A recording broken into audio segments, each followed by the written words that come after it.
Here I am, live, with a slightly itchy nose. I am on track for 90 in 90. I am so proud of myself. This is day 3. This is the intro month.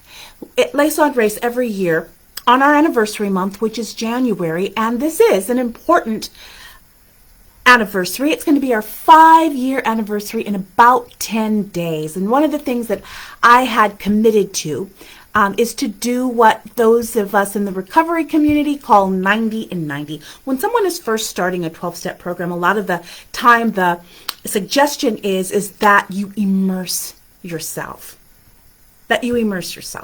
And so for these purposes, for me, that means doing 90 videos and or essays a day for 90 days. Regardless of how I feel, regardless of if anybody is mean to me and calls me names or says that the website or the community that we are co-creating is something unsavory, regardless of if I have a headache, 90 in 90. I can't ask more of you than I'm willing to do myself. That's a big deal. And while I hope that I give good service, and while I hope that I give a good example and am a good mentor in both theory and praxis, at the same time, I completely understand that it's like, well, if you're not doing it, why should I? Well, it's a great question. You're absolutely right. 90 in 90. So yesterday, we talked about who we are as we introduce ourselves, or in some cases reintroduce ourselves to you, what we believe in Les Andres. And if you have not watched that video, I will make sure that I or one of leadership team puts the link below. The day before that, we did who I am. Who is this crazy suburban lady telling you stuff? You need to know.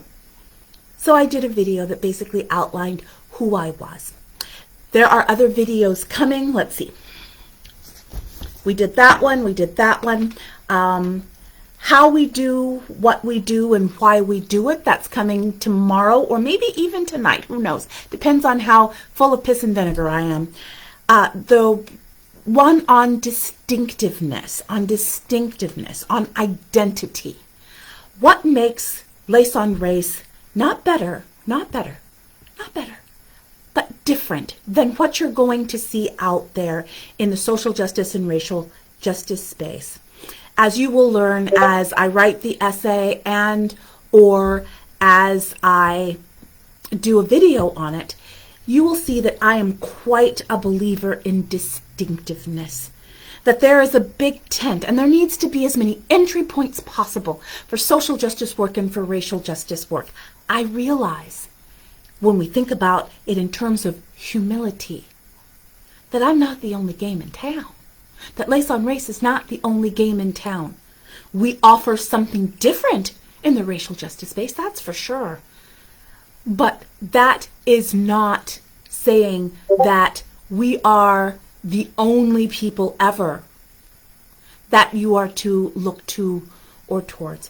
But I do believe in our distinctiveness. I don't believe that that I am seeing what we do in the way we do it anywhere else, either in written material like books or articles, on the web in terms of videos, or on the web in terms of blog posts.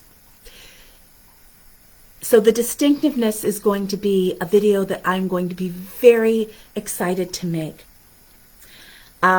New policies and gussied up guidelines. We talked about that yesterday. The fact of the matter is that I had said yesterday that I had started guidelines, that I had written up guidelines in 2018 when we first started. That's sort of true. But I didn't really focus on them until about 2019 because I thought that and you'll see it in the guidelines, that I thought that there would be no need for guidelines at all, that people would absolutely know. People would know how to talk to each other, how to have emotional regulation, how to hold their own hand. We found in doing this work that that is not necessarily true, which means we needed to codify it. We did it again. We revised it in 2020, and here it is, 2023. So one of the things I'm going to do probably this weekend is to just sit down with a cup of something warm, maybe with an ocean view, sit on the pier, not in Ocean Beach because I think that's closed, but sit on the pier in Imperial Beach, watch the waves go and think about the world that I want to co-create with you and how the guidelines can help us get there. And let's see, what else are we looking at? Oh, we did. Oh, and that what I said yesterday where I got a little salty, an unapologetic ask. And we're going to be doing that more and more, both in terms of anything that we do in videos or in written word. We do need you. We need your financial engagement. And if we don't ask, we don't get it. Asking is something that over the last 2 years, since all the Michigas happened, I've done less and less and less. And I want to stick around. I love what I do. I love coming to you. And I love doing it in service to the North Star and the people we say we stand for and with. I cannot do it without your financial engagement. And I need to get over myself. There is a letter, an essay that I wrote, I think right before Les Son Race. I think it was before. I think it's what made me have the gumption to press the button to submit to Les Son Race. Just how disrespected and unregarded people actually are when it comes to people of color in general, women of color in particular, Black women in very particular, in how we are regarded by the very people who consume us, and we need to have that conversation. Is there anything else? Yeah. Oh, and I'm going to rerun the 2 articles from Vox. Well, it's 1 article from Vox and 1 video from the Canadian Broadcasting Company that we did a little bit back, and that gives you a really good overview of what we do here on Lace and Race, who I am, and why we do what we do. I got a lot of free reign in both of those interviews. One was a spoken word interview, the CBC, Canadian Broadcasting Company, and the other one was very much basically an email interview that was hardly condensed or edited at all. It's just me talking to Vox magazine. So that's all to look forward to. I am so excited about it all. But today I want to talk to you about you. Yesterday I said that we were going to do a video about, how did I write it? Oh, I like this. I like this. Who we hope you are and are hoping to become. I'm going to do another video because I just loved it so much. Last night, instead of doing more videos, I actually was at the Hamlet, one of our community partners for both 2021 and 2022. I love it. I walk in, I feel like I own the place. Well, yesterday they had what was called an elders circle, and I was one of 6 elders. And oh my gosh, I'm old enough to be an elder, y'all. That talked about everything, and there was about 50 young people there that were so engaged and so involved, and 2 of them are going to be working with us as interns. So excited. But anyway, there was a basket, and you were supposed to put questions in the basket, and it could be as anonymous as you liked. Most of the questions were anonymous, and the elders could ask questions too. I put 4 of them in there, and then they all got spread out. There wound up being kind of elder circles where it was almost like speed dating, where people would talk to us for a while. They'd ask one of the questions. No one knew what the questions were because they were drawing them out of the hat. And then we'd talk about them, and then a new group would come. Wow. Boy, howdy. Let me tell you, once and for all, that there is no dearth of commitment, no dearth of depth, no dearth of the willingness to go both deep and long with these young people. And for me, young people is anybody under the age of 45. So, but specifically, asking really good questions. How do I know my purpose? How do I know if it's basically the universe speaking to me or if it's just heartburn? How do I know when to change it up? One that touched my heart, that came in my circle, because it hit so close to home. So close to home. What do I do when I change and I lose every friend I ever had? And you're looking at a 25-year-old who feels all alone in the world and feels like she's doing the right thing for the right reasons in the right way, and she has not gotten rewarded for it. And what am I supposed to do? And I'm looking at her eye to eye and going, you're not going to get a Hallmark moment from me. We'll talk about that tomorrow. Right now I want to come back to you. Who we hope you are. You know, one of the great things about being allowed to work at and for Lace on Race as your executive director is that I get a lot of time to just think. So my synapses can make the weird connections which differentiates us from other places. I love it. And so I was thinking today, as I was flat on my back, because one of the things that elder circle did was I was sitting on concrete, with a very thin carpet on it, for almost 4 hours, and my right leg went numb and is not fully back awake. Oh, it was touch and go for a while. I actually had to have 2 young women help me to my car, and I had to sit there until I felt good enough to work the brake and the throttle with my right leg. But in any case, I had a lot of time to think this morning about the 2 women who were so open and so willing. And I thought a lot about what that actually meant, because both of these young women, who not only helped me to the Santa Fe, but refused to leave until I felt comfortable enough to drive. It made me think of all people. Oh, and I hope you guys take this in the right spirit. And Kylie and Stephanie, if you guys are listening, I hope that you take it in the right spirit too.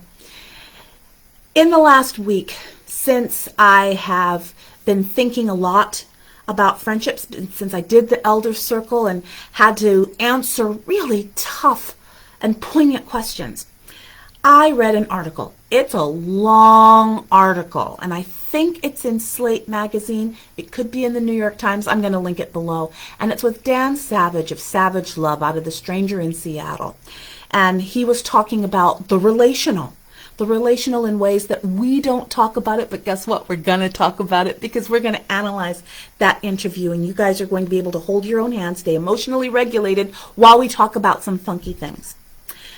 Because when we talk about the state of friendships, we are talking a lot about some things that go into romantic dyadic relation and human sexuality, such as polyamory, such as being pan, being able to love everybody. So we're going to talk about that later. But one of the things that Dan Savage has said for years, he's been doing Savage Love for over 30 years now, and he's younger than I am, and that really makes me want to cry. But he's been doing Savage Love for over 30 years now, and he's been saying this for a long time. And as someone who's always been interested in inclusive sexuality, I have followed him. One of the things that he says is that in order to be a good partner, be it a sexual partner or romantic partner, and we're going to broaden it out to platonic partners of individuals and groups, he has 3 words, and now it's a catchphrase by now. You need to be good, giving, and game. Good. You need to know your stuff. You can't just come in as an adult and fumble around and act like every time is your first time in any encounter. You need to be giving. You're not just in it for you. And you need to be game. Up for anything. Within reason.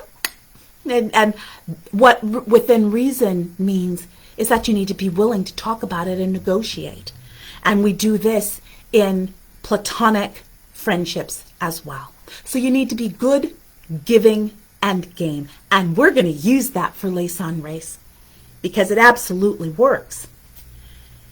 You need to be willing to be good, to become informed, and not clutch your pearls and go, I never knew that. Well, if you don't, okay, well, I'll give you that. But now you know. What are you going to do with it? You need to be giving. And that is embedded in North Star ethos and principle. lessening and mitigating the harm endured by Black and brown people, perpetuated by white people and white supremacy. You have got to be giving, and that's going to mean a lot. It might mean giving the benefit of the doubt. It might mean giving up resources, both tangible and social. It might mean giving up. It might mean growing up. And you need to be game. You need to be up for anything. And I know that probably by now you're kind of tired of pop culture references, but I'm going to use Meatloaf. I will do anything for love, but I won't do that. And that is exactly where our wall is.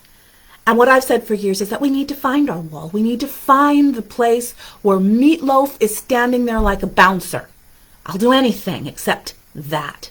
And a lot of times people like to think that that boundary, that outer Banks boundary is a lot further out than it actually is. Now, ideally, that should be further out. And one of the things that we're going to do as we work together is to get it out and out and out. We're going to expand who deserves love. We're going to expand who deserves respect and esteem. We're going to expand who gets to be cherished. And it's going to be, you're going to be hitting upon yourself a lot. You're going to turn and face yourself and figure out just how narrow it actually is. And some of it's society, and some of it's you. And we need to be willing to be able to tease that out. There are two more alliterative imperatives as I think about you and I hope who you are. And I think about who I hope you are.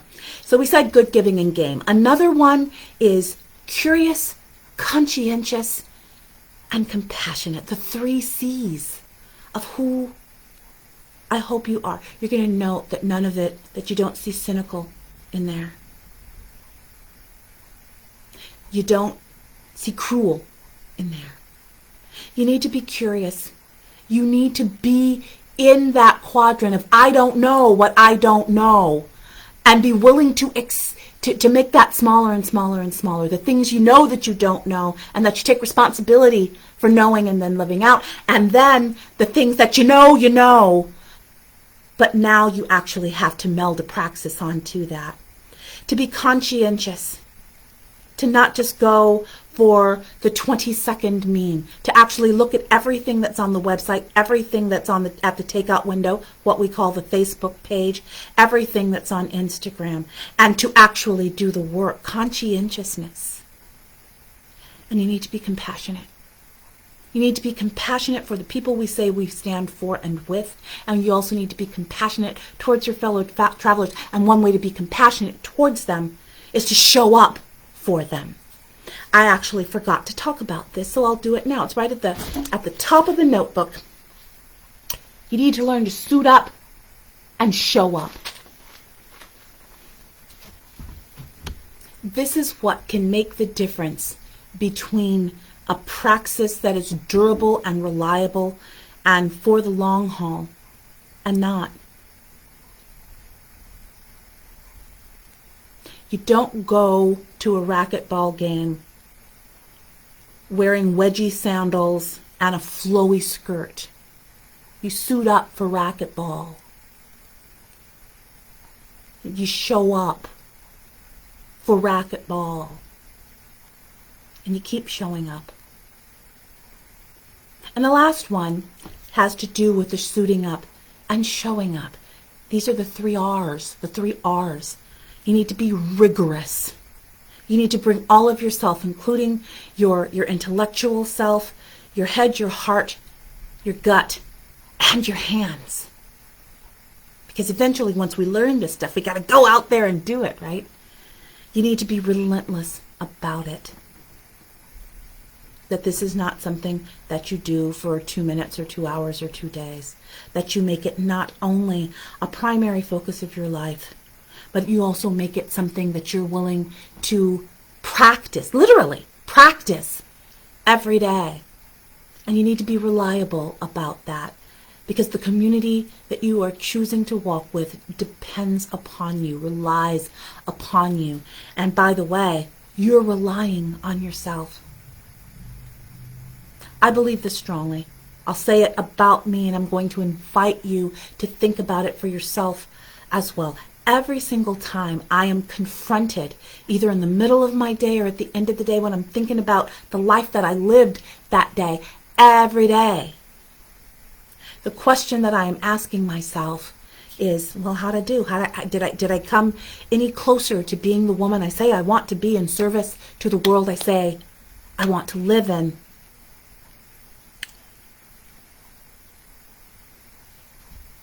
And every time I fall short, in big ways, in small ways, and I always do. I always do. I have yet to, in almost 60 years, probably we can start talking about 20 years since I started, 30 years since I started looking at this and becoming what some people might call a leader, but what I just like to call a servant, whatever. But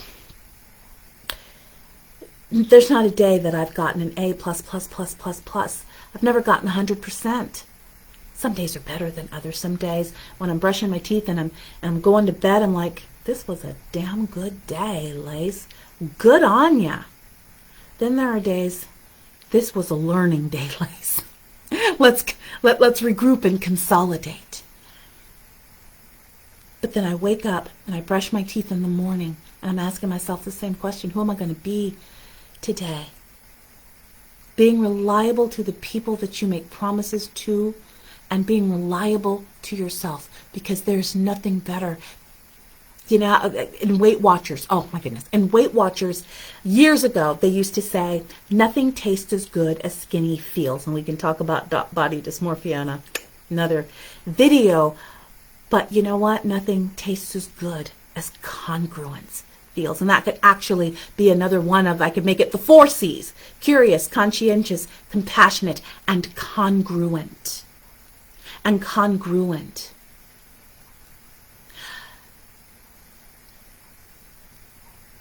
All of these things are necessary. Let's move on.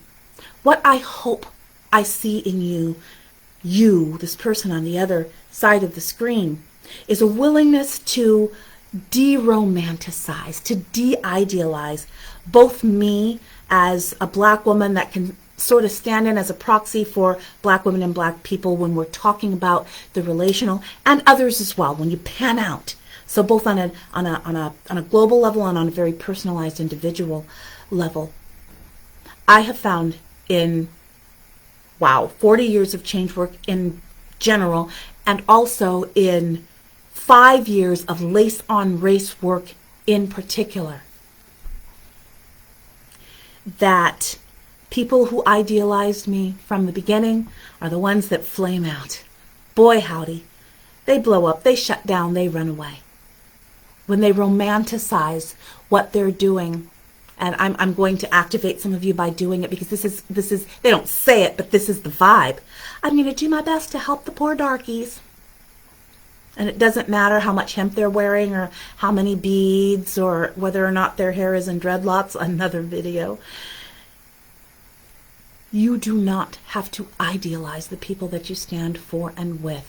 And if you are, I hope that you're willing to do the rooting and weeding to get to the point where you can look at me and other people eye to eye,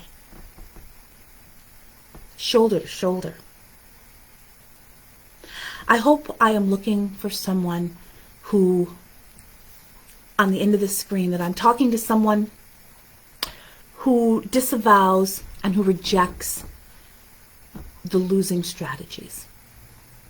Needing to be right, withdrawal, offending from the victim position, unbridled self-expression, and most of all, the rancid country gravy that covers all of the losing strategies.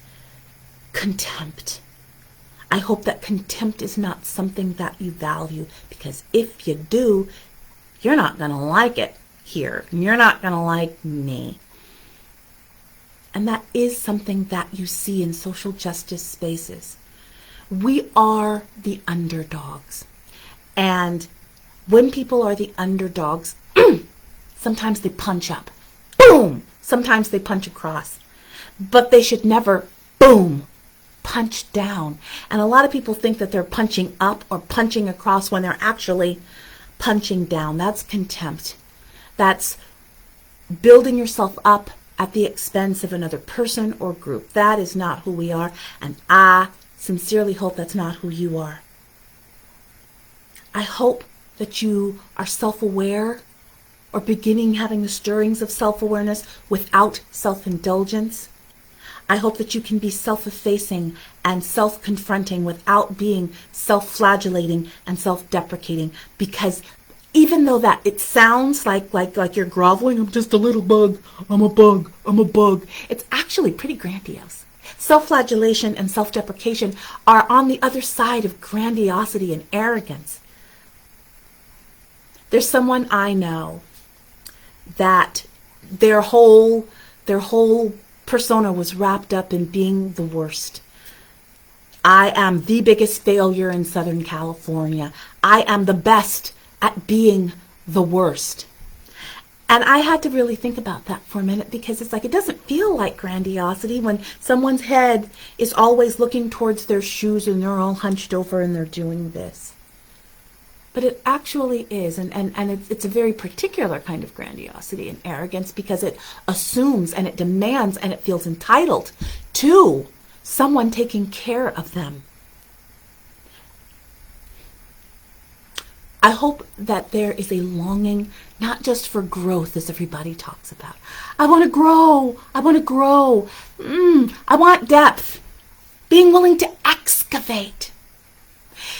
We had an arborist and a horticulturist in with our elder circle, and as much as I loved being an elder, I didn't love the numbing of the leg part.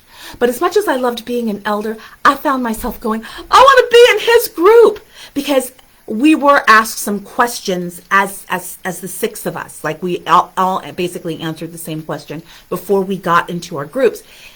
And every time he opened his mouth, some pearls came out. And it sounded a lot like the work that we do here on Lace on Race. Rooting and weeding. Making sure the soil is amended well for growth.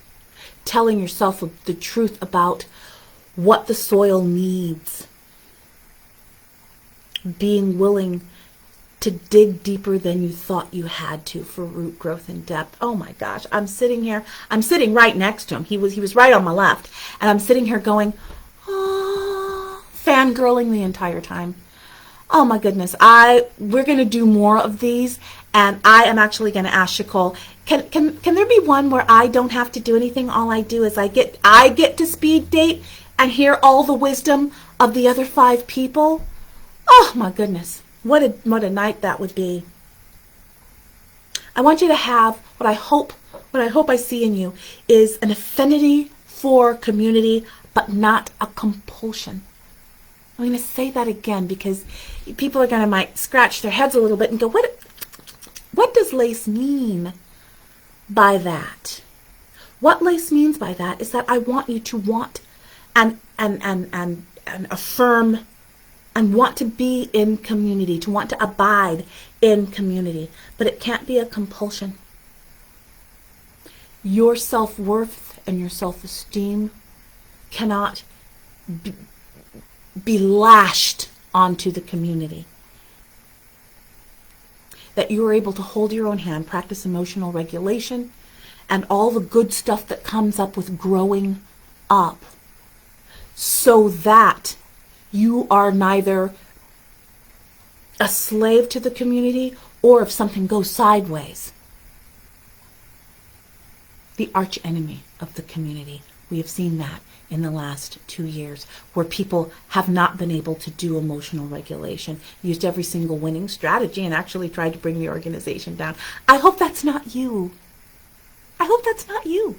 If it is you, probably not the place for it. We're going to talk more about rules and regulations, new ways of doing Lace on Race, but one of the things, I'll just give you a preview, is that these days it used to be, it's like, I do not want to make it seem like I am censoring people or shutting down communication, so I would let really, really heinous stuff continue, and I try to talk reason into them, I'll give them Hesed heart. And I did. I gave them Hesed heart. Still do. I'll give them Hesed heart even as I block them and ban them, because the health of this community is so important to me. What I hope I'm seeing on the other side of this screen is also a willingness to change, and also a willingness to hold fast, and a willingness to learn the skill of discernment, so that you know when to hold them, when to fold them. And also be a person who gets so much information, knowledge, wisdom, and Hesed under your belt that you can in turn change other people. You know, I used to go around like really trying not to say, change. When we talk about change work, what does that mean? It means we want to change systems and institutions, and also individuals. Everybody wants change, but nobody wants to be changed. I'm asking that you be willing to be changed, and also that you be willing to use what you learn and internalize to in turn change others, so that we change the world. I think I'm at the end of my list. So I can put this aside and just talk to you person to person. What I am hoping is that there is a person who either knows a lot academically but wants to learn how to put it into praxis. Someone who knows how to do what the world calls the work, but maybe are looking for perhaps something different than what they've done before. They've already marched. They've already shouted. And they've been in groups. Grassroots, electoral, faith-based, governmental, private industry, in their own homes, their next door neighbors. And they feel beat up. Even when they win, they've lost, because relationships become fractured and fissured, and they don't come back. And I've seen that. I've seen it in Les on Race over the last 5 years. But I saw a lot more of it. I saw a lot more of it before. I've been thinking about friendship so much, and let me show you the book that we're going to be giving to, the book that we're going to be giving to one lucky person who signs up as a sustainer for the next 12 months. We're actually going to be giving away 2. One for new sustainers and one for sustainers who re-up. And we're going to be doing this every month. You'll be able to see what I'm currently reading. And right now I'm reading a lot about the mechanics of friendship. And to go into that, you also have to look at the philosophy of friendship, what it is and what it isn't. But right now it's going to be this one. But as I'm looking at this, as I'm looking about how to be in community together, and be able to be in it for the long haul, and be able to have a place where you can rely and where other people can rely on you. We're going to talk about that. We're going to talk about the questions that people ask without asking within friendships.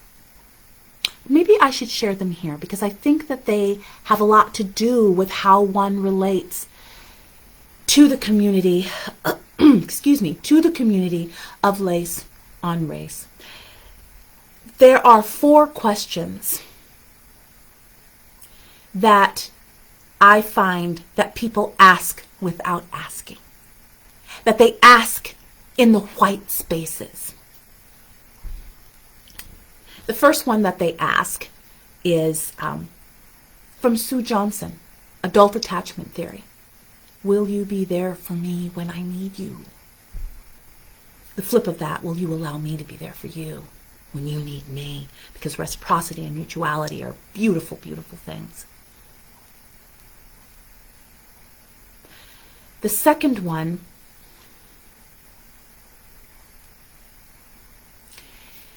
is, what am I going to risk?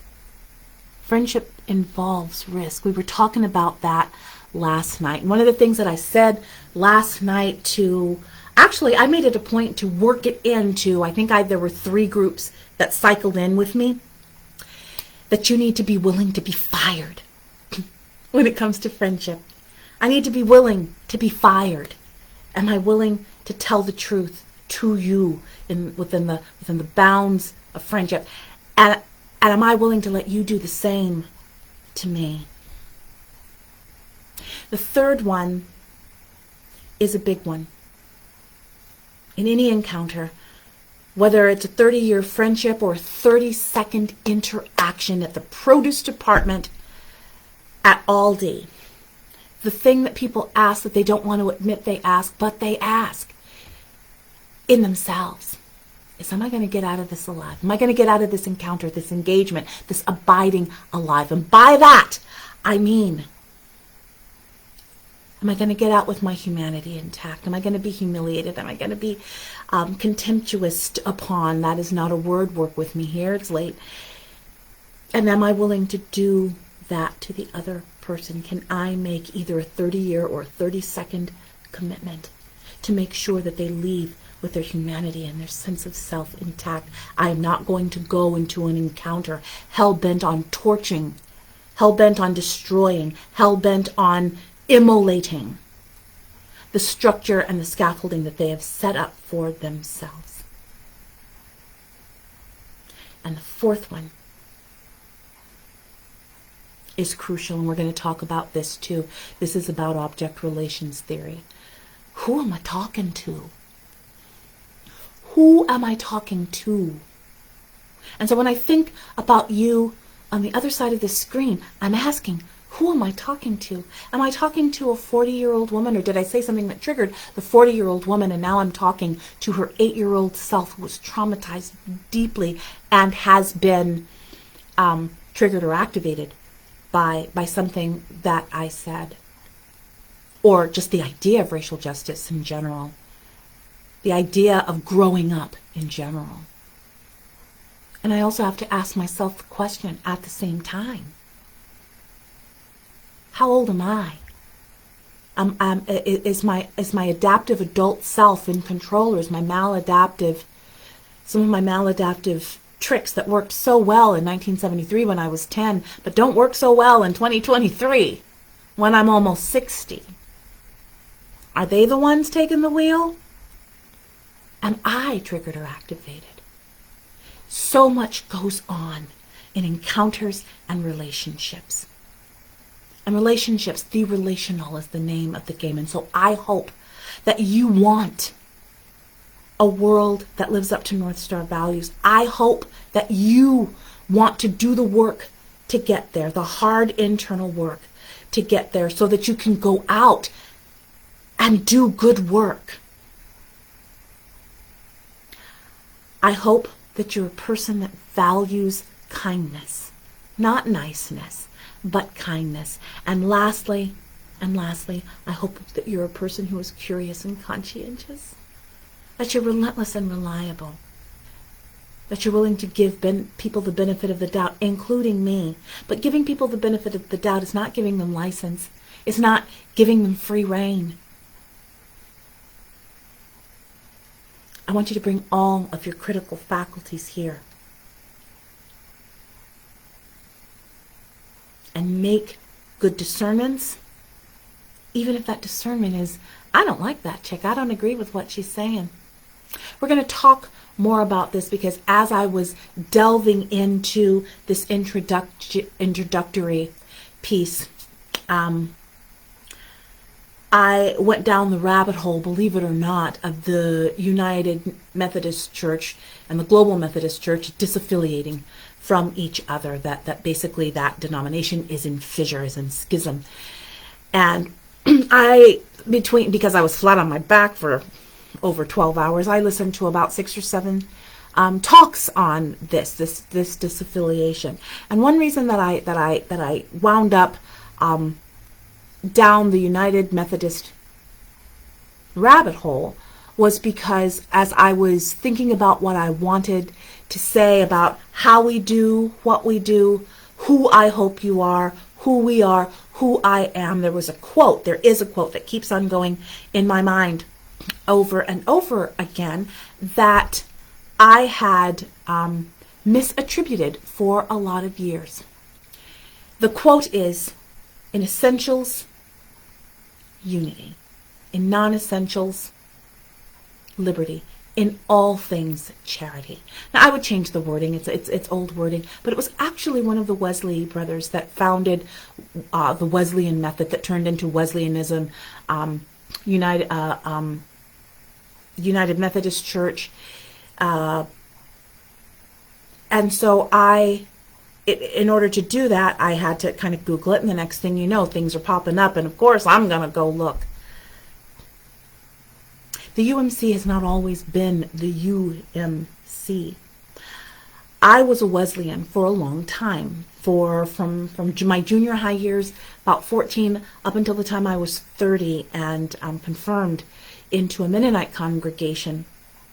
But one of the things that excited me about Wesleyanism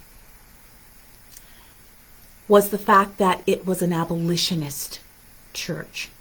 The churches that eventually melded together to become the UMC, that is considered one of the more progressive, kind of in the middle, via media, kind of in the middle, one of the more progressive mainline denominations, began in kind of an unsavory way. They were the ones that either wanted slavery or waffled on it. Wesleyans didn't. Wesleyans said, nope, and split.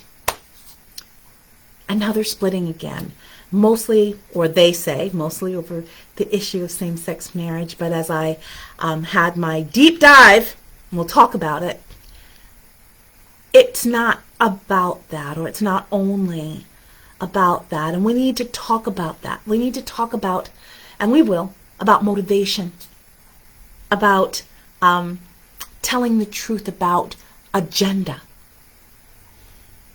and also not demonizing people who disagree with you. We're going to talk about that later, but for now, who I hope you are is someone who stayed until the end, and I hope you stick around. I hope that I become a person worthy of your trust on an emotional level, as well as on an academic and intellectual level, and also, if you are so inclined, on a theological level, certainly on a sociological and psychological level. Let's keep walking together. I hope I've made a new friend in you, or I hope I've solidified an existing relationship. I love you hard. I want to serve. Talk to you later. Day 2. Well, actually, day 3 of 90 and 90